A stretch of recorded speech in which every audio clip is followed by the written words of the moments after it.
ദേവദർശിനി. അപ്പോൾ ഇംഗ്ലീഷാണ് ഇന്ന് പരീക്ഷ ഉണ്ടായിനി. അപ്പോൾ ഇന്നലെ ഞാൻ നോക്കിയതാണിത്. കുറേ ദിവസം ലീവ് ഉണ്ടായിരുന്നു, പറഞ്ഞിട്ട് കാര്യമൊന്നുമില്ല.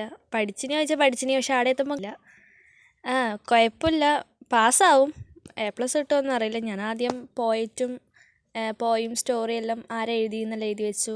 എന്നിട്ട് മാഗീൻ്റെ ക്യാരക്ടർ സ്കെച്ച് പഠിച്ചിനി, അത് വന്നിനി. പിന്നെ ഗാന്ധിജീൻ്റെ എസ്സേ പഠിച്ചിനി, അതും വന്നിനി. പിന്നെ ഇൻ്റർവ്യൂ ക്വസ്റ്റ്യൻസ് ഒന്നും വന്നിട്ടില്ല, പ്രൊഫൈൽ വന്നിനി. അത് കുറച്ച് തിരിഞ്ഞിനി, എന്താ ആരാണ്, പെണ്ണാണ് ആണാണോന്നും മനസ്സിലായിട്ടില്ല. ഡെത്ത് തലവറൊന്നും വന്നിട്ടില്ല, ലെറ്റർ വന്നിട്ടുണ്ടായിനി. അപ്പോൾ ഇവിടെ കുഴപ്പമൊന്നുമില്ല. പഠിച്ചു കഴിഞ്ഞാൽ നമുക്ക് കൊള്ളാം, ഇല്ലെങ്കിൽ പോയി ആരും ഉണ്ടാവില്ല കൂടെയൊന്നും. നമ്മൾ പഠിച്ചിട്ട് നമ്മൾ ജോലി വാങ്ങിയാൽ നമുക്ക് നല്ലത്. ആരുടെ അടുത്തും കൈ നീട്ടേണ്ട ആവശ്യം ഉണ്ടാവില്ലല്ലോ. നമുക്കൊരു ആവശ്യം വരുമ്പോൾ നമുക്ക് തന്നെ വാങ്ങാമല്ലോ, ജോലി ഉണ്ടെങ്കിൽ. അങ്ങനെ ഞാൻ കുറച്ചെല്ലാം പഠിച്ചതെല്ലാം വന്നിട്ടുണ്ടായിനി. പിന്നെ കുറേ ഒന്നും ഓർമ്മ കിട്ടുന്നില്ല, അതാണ് സംഭവം. ഇഫിൻ്റെത് വന്നിട്ടുണ്ടായി, പക്ഷെ എനിക്ക് അത് മനസ്സിലായിട്ടില്ല. അതെങ്ങനെ ഇതിപ്പോൾ മനസ്സിലായിട്ടില്ല. അതുകൊണ്ട് അത് ഞാൻ വിട്ടിനി. അത്രയല്ലോ. Thank you. Subscribe, share.